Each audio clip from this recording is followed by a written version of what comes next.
What's the simplest way to increase sales for your business? It's to make more people aware of your business.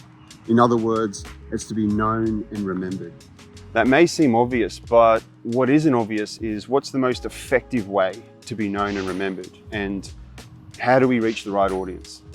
Well, with the average Australian spending over 6 hours a week on social media advertising can be one of the best channels to help a business be known and remembered. So what's the most effective way to run ads on social media? It's through a funnel, because you can reach new people at the top, you can keep people engaged in the middle, and then you can sell to people at the bottom when they're most likely to convert. Now, the reason for this video is, having run my social media agency for the last 12 years, I've met so many great businesses who feel like their business is the world's best kept secret, which is why I've spent the last few months coming up with a service that's more affordable.